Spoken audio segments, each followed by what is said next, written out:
The director of IT over there at Hofstra, which is in Long Island, New York, for any of you that aren't aware where that is.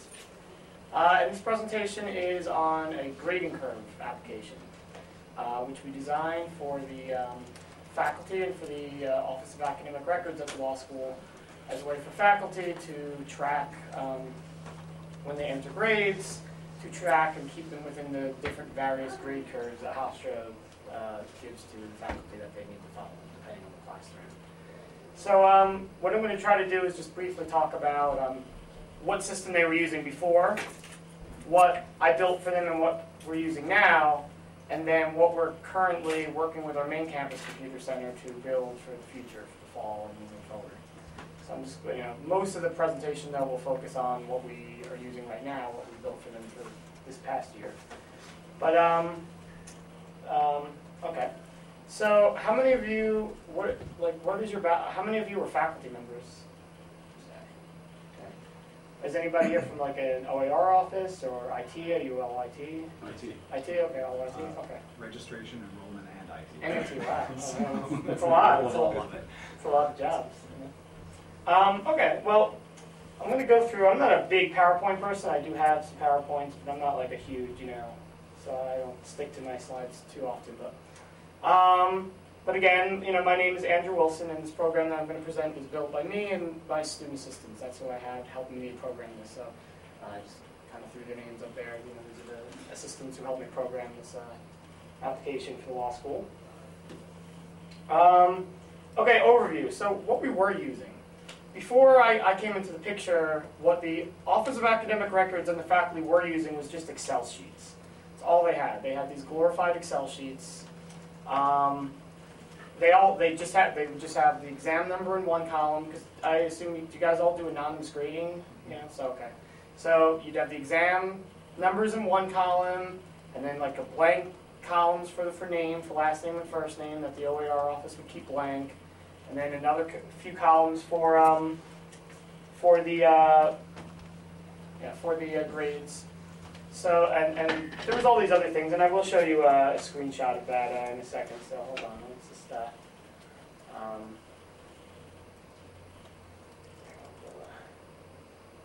okay, I'll get to that. I'll get to that in a second. But it was just in Excel. I don't know if any of you use Excel for this purpose. It has a lot of limitations. It had a lot of limitations that the OER office was facing. One of the biggest limitations was sorting. Was in terms of you'd have these exam numbers on there, and we'd send these files to the professors. They'd start putting their grades in. Maybe they'd be in that column with the exam numbers. They'd sort by ascending and just sort that column, and now all their grades are assigned to the wrong number. That's not great, right? Or when we'd send the file back, when the professors would send the file back to the OER office, they did everything manually. The way that they put the names back into the Excel was just by copy and paste, and that was manual.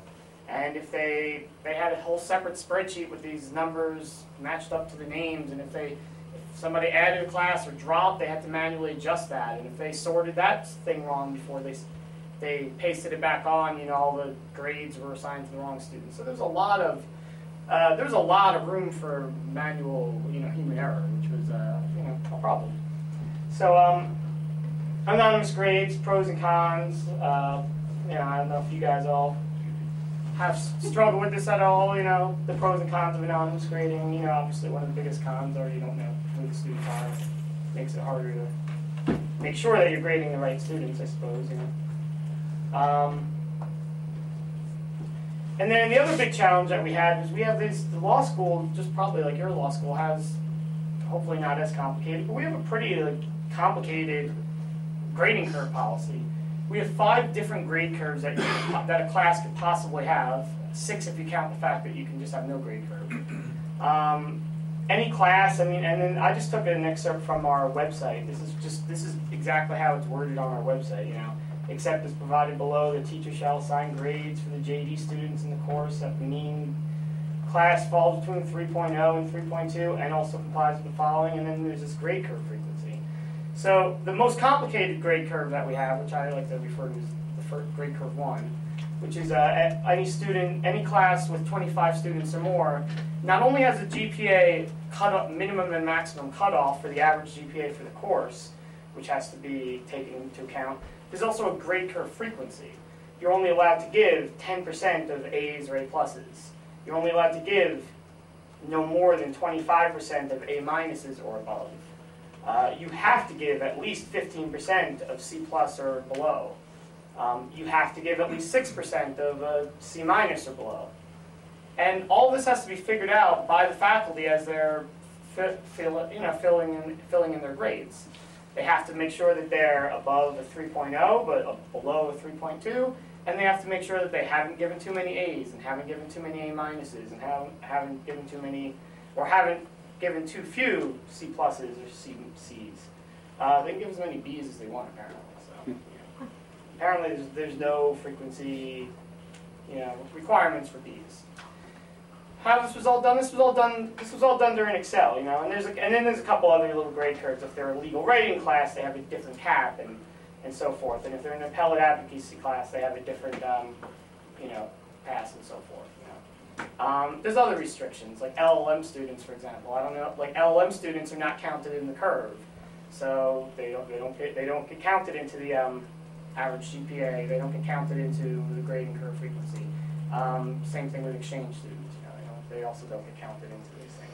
So all of these things had to be addressed with this program. These were all like constraints that I knew going in. We have to deal with how do we know something is a skills class or not, and how many credits to assign. What if something's a writing requirement class? How do we assign that the student received a writing 1 or writing 2 requirement? So all these things had to be thought out, and they really weren't really well thought out in the Excel version that we sort of replaced. So we had a lot of challenges, on the faculty side and the OAR side. On the OAR side, the challenges were just these spreadsheets were just like impossible for them to get out. There was one woman that had created all of them, and she pretty much did it all by herself. There was no clear documentation for how it all worked. It was all a very manual process. How many students were in the class, that was done manually.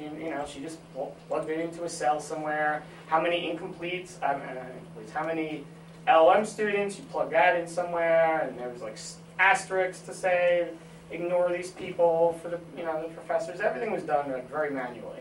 The exam numbers were just copied from another spreadsheet that she kept in another location, and she just left their names out. And again, once that got sorted, or once somebody dropped or whatnot, it was very hard to keep track of. So there was a lot of and there was just a lot of room for error. And when at some point she left, and the people under her assistant registrar, stepped in, and he was like, well, I don't know really what to do with these sheets. There's no documentation. I don't know what's going on. I don't know how I'm supposed to match them up with the names. I don't, so there's a lot of issues. The no documentation is certainly a big one. And it was time intensive. And it was time intensive for the OAR office to go through these curves and try to figure out, are they within the cap? Or did they get too high, too low? None of that was really very easy, either. And from the faculty side, they also had no documentation on how to use these spreadsheets. They were told, all right, you have to indicate an LLM over here, and you got to do this, and you got to make sure you're in this curve. And the only thing they really had to go on was that website with that sort of convoluted, text. And if they're an adjunct professor, they have to really remember, and they have to know, okay, am I a grading curve 1? Am I, okay, I'm 25 and over, but am I supposed to be using this grade curve or this one? And again, that was all sort of they called the registrar's office and they told them, or the registrar's office would sort of email them and let them know. It really wasn't at all, and it was a poor user interface, and they were just kind of hard to use. This is an example of the Excel that they were using. It's a little bit complicated, I think, a little bit convoluted. Again, it does show you what the frequencies are and so forth. It does do that. All those numbers up top, the enrollment numbers, were something that OAR had to manually put in. The LLMs and the incompletes and all that were stuff that needed to be manually put in. These little asterisks over here where it says note, that's how the OAR office let the professor know if somebody was either an LLM student or an exchange student or a graduating student. Asterisk could mean, you know, different things depending on, I guess, you know, whatever they wanted to put in there. But that's sort of how they knew that, you know. And then they would put in their grades here, and you know, it would sort of tell them their GPA, but half the time this thing didn't even work, you know. So that was kind of what we were trying to replace coming into this whole thing, you know. It was in Excel though, and Excel works on multi-platforms, and some faculty members, they did appreciate the Excel part of it. So what did we do? You know, what did we do to try to make this automated? You know, we wanted to make these different files without having to have the OER office go in and put in, you know, these are the enrollment numbers. Why do we have to do that manually if we have that? It's all in Banner. We have, you know, we know how many people are registered for a class. We know the name of the class. We know the CRN. We know how many students. We know who's an LM student and who's not, because that's all coded in Banner.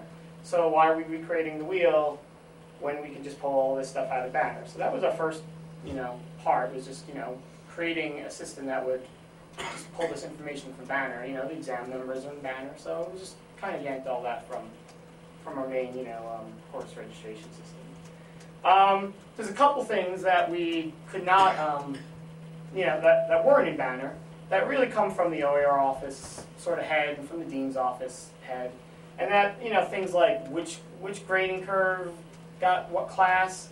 You know, to be honest, they don't even know. There's so many like different restrictions. There's so many. All right, well, legal writing class this, but this, since this guy's an adjunct, we're going to use this grading curve instead of that. There were so many different ones that it just made more sense to just give the dean's office and the OER office. They just had an Excel list with the names of the classes and the CRNs, and you just plug in what curve you want. Okay. I'm going to tell you. By default, I'm going to do the math for you and tell you if you have over 25 students, you're probably going to want to use that first grading curve. But if you want to go change it, you just change it and you give me this file. I'll load it into my program, and it'll all sort of, you know. So it'll know, okay, you're teaching legal writing, so I'm going to give you grade curve 2, and you're going to have this cap of 3.3 and maybe no minimum cap. Maybe you'll have that grade frequency sheet, and maybe you won't. So those are really the two main parts that we need. And there's this whole automated process that creates all of these different files. It was very important that they wanted each class to have a separate file. They didn't want it to be, I mean, it does copy it to a network drive, but they didn't want it to be something that the professors needed to access on the network. They wanted it to be a file that we could email them, that they could use at home, you know, do their grading at home, et cetera, you know. So that's what we did. So this program just basically makes, so if there's 170 classes, it'll make each one of those classes, pulling the information from Banner, pulling the enrollment number, letting the professor know who's an LLM, who's an exchange student, what grade curve you're supposed to have, whether you're writing requirement class or not, whether you're skills class, all of that it just tells you. So the OER office doesn't have to sit there and do this manually, neither does the faculty. So what do you get? What does the faculty get when they're all done? They get emailed this file, which is built in Microsoft Access. It's got a lot of VBA functions and so forth to make a lot of it work, but it's basically an Access file. So as long as you have Microsoft Access on your computer, you could use it. Works in 2003, works in 2007. Doesn't work on a Mac. We got a lot of complaints about that, you know. Anyone with a PC, it was okay because we give out Microsoft Office free. You can download it from our university portal. But the people with the Macs, they, you know, well, I'll get to that, some of the cons of this program and what we're trying to fix. But so, I mean, this is really how it all works. I wish I had a little laser pointer or something, but it's basically in real time as the professor's typing. And why don't I bring up a little demo here so kind of show you how it all works. You know, the professor has two columns, the only two columns that they really can type into. All the information on top is static. That's you know, that's how many people they have in their class, how many are LMs, you know, all that stuff they can't really touch. The really things that they can touch are raw score and final grade. Raw score is just an optional column that they can type number grades in. A lot of them like to do a numeric raw score, and then they like to do corresponding letter grade, so they can do that. But the raw score doesn't get calculated anywhere. So they can type, you know, 100, and they can type, you know, 34, and they can type 78, and they can, you know, they can. A lot of them like to do this, and then what I've been seeing that a lot of them like to do is that once they've typed in all their numeric grades, they like to sort them and then put in their other grades. So I've given them a bunch of sorting options. It's by default, it's sorted by the exam ID. As you can see, they do not see the names or the student ID, so there's no, it keeps it anonymous. So if they want to sort by the raw score, they can, and it'll sort of, sort everything, and then they can kind of, that might help them when they're applying the curve. You can see down here we have, an indicator that some of these students are LLM students, and the idea behind that is that I think that they feel that the professors might grade them. If they're trying to figure out somebody in the curve and they have to give somebody, they just want the faculty to know that these LLM students are not subject to the curve. So if they want to do, unfortunately sometimes there's so few of them that it probably does break it out anonymity a bit. If there's 2 LLM students in your class, you're going to know who they are. But that's just, it's kind of the way that they want it. I guess they don't care because of they're not subject to really, the same rules. Up here on the top left, we have the what the cutoffs are for your particular curve. So in this particular curve, it's a 3 and a 3.2. But for some professors, they're going to have a different type of curve. They might have a 3 and a 3.3, or their minimum might be 0 and their max might be 3.3 or 3.2 or 3.25. So all of this is like already given to them. So they don't have to call the OR office and go, what curve am I supposed to follow? If they see it's what you see is what you get. If you're not supposed to follow this grading curve chart thing at the bottom that I'm about to talk about, you just don't see it. So they don't really have to worry about that. If they don't have any cap or minimum or maximum cap, they're just going to see 0 and 4, and just make sure your GPA is between a 0 and a 4.0, and it's pretty easy. So a lot of this is all kind of like done for them, right? So, when they're ready to put in their grades, they really just type it in, just like they would in Excel, and that functionality is the same. They can give somebody an A+, they can give somebody an A, they can give someone a B, and a C. It's not case sensitive, so they can go. And as they're doing this, and as they're typing in their grade, you're going to see 2 things are going to change. At the top left-hand column corner up here, you're going to see that the average GPA of your whole class has changed. As I'm putting in all these grades, now I have a 3.25. If I give somebody another A, now I have a 3.4. And if I give somebody an F, it's going to, bring it down. So it's sort of a real time, like, as they're plugging in all their grades, oh, am I in the curve? Am I too high? Is my average GPA too high? Is it too low? Or is it within range? And the range up here is going to tell you that. It's going to tell you you're too low. You haven't really hit your 3.0 for your average, for your class. You gotta finish putting in your grades, but then you gotta adjust it, right? And then the other thing that they have to look at, if they have if they have 25 students or more, which is about half, ends up being about half of our class, half of our courses, they have to look at this kind of like sort of complicated little chart down on the bottom here. And this just tells them, based on these restrictions, the 10% of A's or A pluses, or 25% A- or higher, all these like maximum and minimums, it just sort of like does the math for you. It said, and that was something that back in the old version they sort of had to do themselves. This one does it for you. It says you have 29 students in your class, which average, so 10% of that is like 2.9. It sort of averages up to 3 and says, okay, you're allowed to give 3 A's or A pluses. You're allowed to give 3. You're allowed to give 7 A- or higher. You have to give at least 4 C pluses or lower, and you have to give at least 2 C minuses or lower. So it's doing the math, and that's what this column, this minimum maximum frequency column is. And then actual frequency is just the real time telling them what they put in. So if they put in another A, those 2 actual frequency things are going to change, and it's going to say you've given now you've given too many A's, and it's going to tell you you've given too many over here. Because you're only allowed to give 3 and you've given 4, so you got to go back and you got to take some of these A's away, which students don't love, to be honest. But that's the rule, so that's what they do, right? So so a professor knows that before I send this back to the registrar's office, what I need to do is I need to have 5. This within range. I need to see that 5 times. I need to see it up here in the upper corner up here, and I need to see it for all 4 of these different things. If I don't see that, I need to send that back. I need to still work on it. I'm not done. I'm not done with that at all. Incompletes, they don't get character in, they won't raise your GPA or raise your frequencies or anything like that. So if you have those 1 or 2 students that are incomplete, you can kind of deal with them by just marking them incomplete, and that'll deal with them. Again, if you have a grading curve where you don't see this frequency, you just don't see the chart, so it doesn't really make it, super confusing. If they don't need to see it, and some of them never see it. Does this help the professors? I think to some extent it did. It does, because they can, it's at real time. It really kind of tells them, okay, I can go back and change.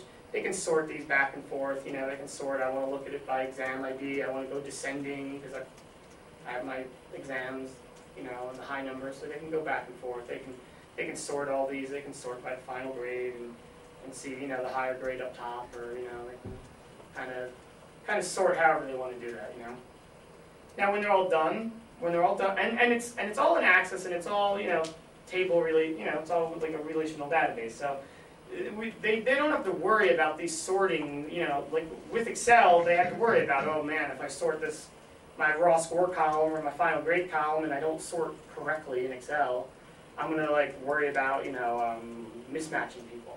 It's Access, it's a table. They'll never have to worry about this. It keeps everything together. So they're never going to have to worry about, oops, I accidentally sorted the exam numbers and my grades didn't change. That's not going to happen, and that's nice because the appropriate grades will hopefully get into the system. When they're all done with this, they send this back. They send this back in email to the OER office. The OER office checks it over, makes sure that they're within all these different ranges and so forth. And then at this point, and this is still a little bit of a rocky part of the whole procedure, at this point now the professors are kind of saying, okay, I want to see my names, I want to see, I want to bump some people up for participation and so forth like that. So what the OER office do is they will send this file back with the names. And the program makes that really easy for the OER office. So if the OER office, when they are entering in grades, they get a nice little admin log on that they can go in and they can sort of put in a little password that they have, and it'll automatically show them their names. It'll show them their Hofstra ID. It'll show them whether or not if the student is a graduate or not. So they'll know, okay, well this class has a ton of graduates, and we have some other ways that we're dealing with that problem as well. But and then the OER officer can decide which option they want to send this back to. Do they want to send it back and still hide the names because they haven't really hit all the curves, so they can just decide to hide the names again, like we just saw, or they can say just show the names to the professors, or just show the names but hide the exam ID. This is another option. So depending on what the need is, the OER the registrar's office will just sort of choose one of these. They'll save the choice, and then it'll apply. They can also, if there's a problem, if for some reason they need to change the grading curve, if we thought it was going to be a grading curve 1, but now for the vice dean gives this professor an exemption and says you don't have to grade your class on a curve, the OER office can go in and kind of change this really easily too. Change it to a different type of curve. So that can be done there, and then when they're all done, they just do save choice. And then now they have a nice save file that shows the names with the grades, and they can send this back. That's usually they'll send this back to the OER. In some cases, depending on the way that they grade the class, the registrar's office will send this back to the faculty member and say, okay, these are your preliminary grades. These are what you put in. But you can, if you need to make an adjustment based on these students, you can. That last part of it is something that's sort of up for debate right now at our school, because you are sort of breaking a lot of anonymity with that. So we actually have a couple other solutions that I'm going to talk about in a second of how we're going to get around that. But that's basically soup to nuts how we're doing it right now. It's what we're doing today. Before I talk just very briefly about what we're going to be doing tomorrow, do you guys have any questions about anything I've said so far about how this is kind of working today? I'd be very curious to know how you guys are doing it, and I certainly would like to start a discussion about that briefly. But this is what we're doing today. Now, does it work? It works better than the Excel. We're not getting a manual. It's we're not getting data entry errors. We're not getting this like sorting, mismatching that I was talking about.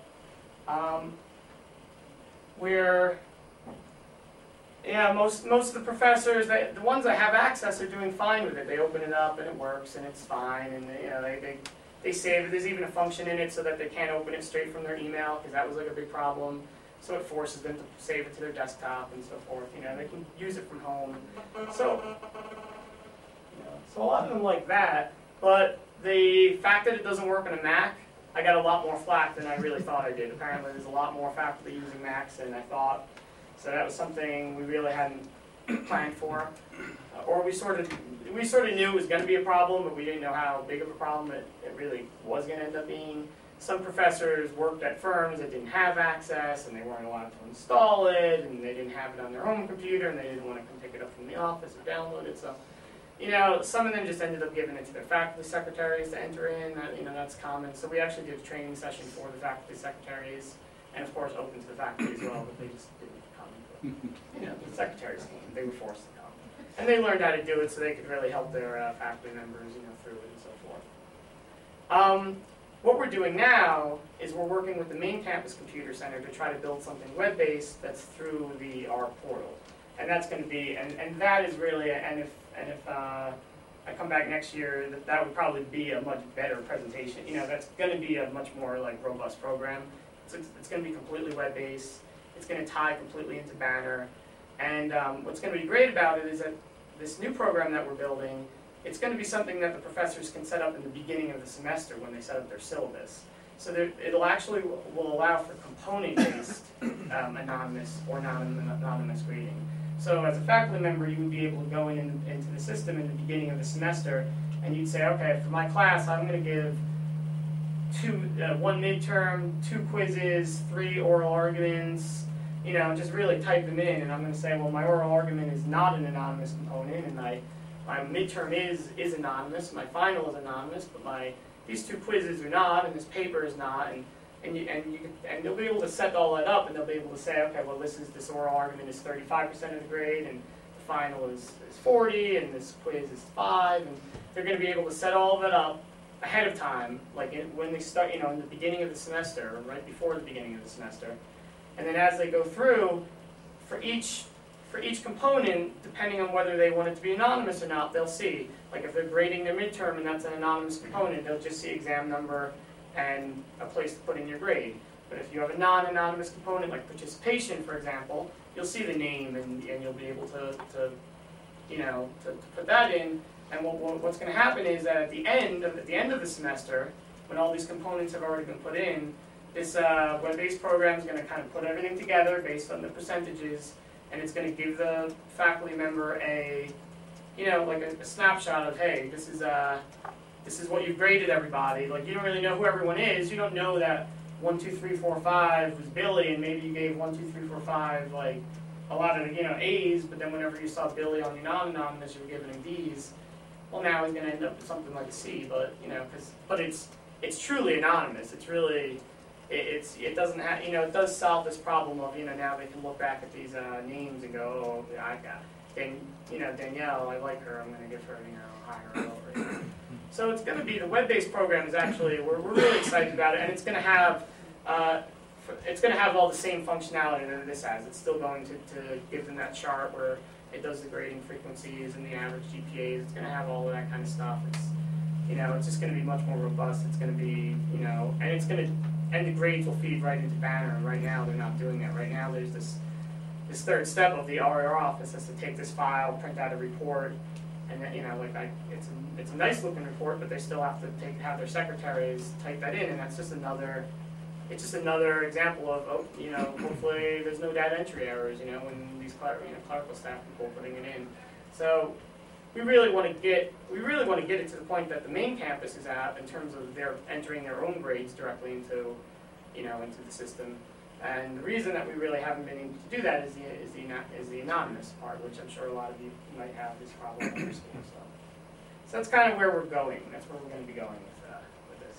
So, yes. One thing I'm a professor, and I use a lot of components in one of my classes, and what I find I need to do for him to use like 3 sets or 4 sets of exams or something, 5 months. Right. So that I could review, Okay. you Yeah. know, like a midterm So you or can something, review it, yeah. without, you know, screwing up the year.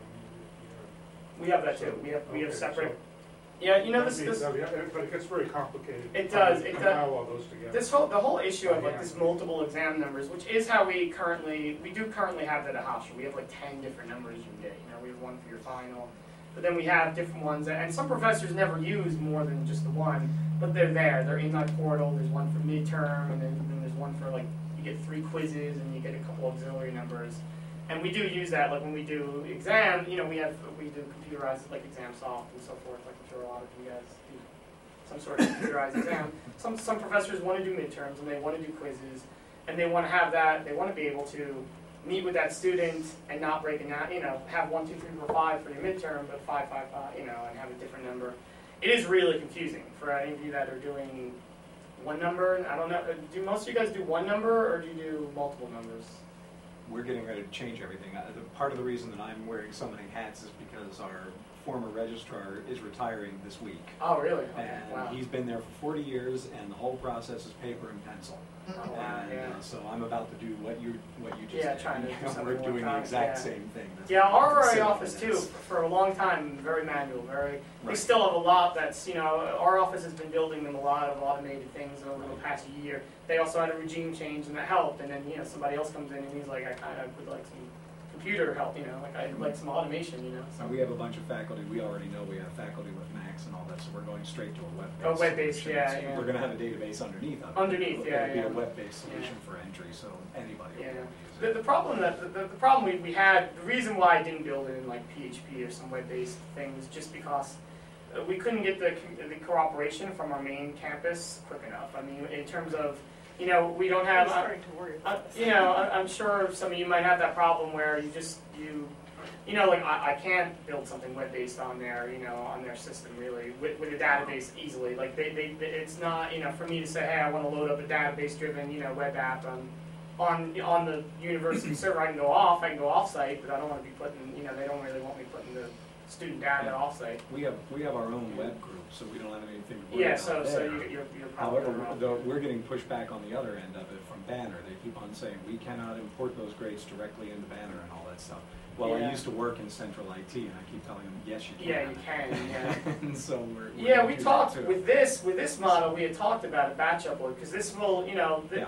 the program that as it stands now does have, like, when you're all done, you can throw all these back into a network drive, and I have a system that'll take all the tables and append them all together. So you'll have one big, you know, loadable thing that you could. I mean, you could load it to Banner, except they're also telling us, well, we don't know how, or we don't have, you know, we. That's what we're doing. So- Yeah. So at first we were going to try to like work with them to make some sort of batch upload, but then they sort of agreed to build this web-based thing through Hofstra Online through the portal, and we're just going with that. You know, that'll solve the need of, you know, this program will be retired and we'll go straight to Right. web-based. But you know, and to go back to the multiple exam number thing again, I don't know what the rest of you guys are doing. I think it's definitely a give and take. The faculty members seem to, you know, the ones that want to do like midterms and stuff can keep that in that. But it is sometimes it gets a little bit hard to manage, you know. The new system will let you do that with the components, so it's going to let you, you know, quiz one, I want to use this set of numbers, you know. That needs to be communicated to your students, and it needs to be communicated to your IT office when they do the exam file. So it's, you know, it's probably a trade-off. Right now we have multiple ones, so that's what we're doing, you know. Does anybody have any other questions about this? I'd be curious to know what you guys are doing at your schools. Is anybody else using something like this, something better than this, something web-based, paper and pencil, like you know, Excel? I'd be curious to know, you know, anybody wants to share. Are they on their own at our school? Aren't the faculty members just on their own at our school, and then the registrar has to do a lot of work for us? Yeah, I think that's the way it kind of was, and there's still a lot of faculty members that want to use their own like Excel sheets and so forth, and then they have to like sort of double data enter it here, and that's a problem. This program will export to Excel, so a lot of them, what I see a lot of them do is they'll still export it to Excel, and they'll still kind of, you know, they just want to use Excel, like that's just they're just used to it, and they're you know, that was the other big problem that we really didn't see coming, was just that a lot of them are comfortable with Excel. So They'll do, what a lot of them will do is they'll take this program, they'll hit the export to Excel button, that'll give them their exam numbers and some blank columns, and then they'll enter in all their grades, and then they'll give it to their secretary and say, okay, enter it into this program. So, you know, it's, in some instances, you kind of went a long, you know, way to... You can actually become a law professor without ever having taken basic statistics, though. Sure, And yeah. so we have some that I think don't even understand. I mean, the newer curves, ones, yeah. or the adjuncts or whatever. Yeah, they don't really get how the curve. And we have some that do. We have some that do bell curves, and they do all kinds of stuff. They're like trying We to have some flatten that it will out. normalize classes over Yeah. time or whatever.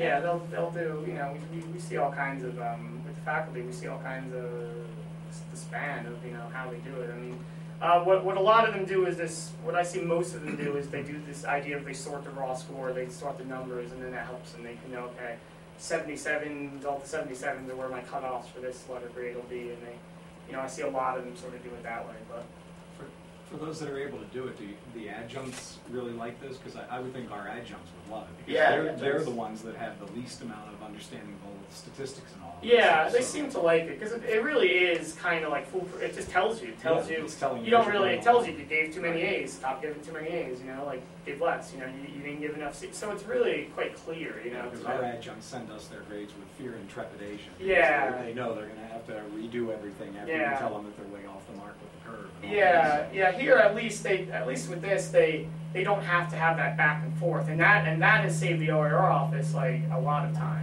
because that's used to be what they did, and grades would come out later and so forth, and this has helped the turnaround time because the professor knows like don't send it in until all these things say within range. You see that 5 times, you're good. You know, you're within the curve. If you don't see that, if it's too many or not enough, you're doing something wrong, and don't send it to OER because they're just going to send it back to you. You know, so it has helped in that sense, you know, and I think the web-based one will also help in that sense, you know. So, all right. Any other questions or? Okay. Well, if that's it, that's pretty much all I got. So, you know, thank you guys for coming and for sitting in and enjoying the presentation. I hope you guys got a lot out of it.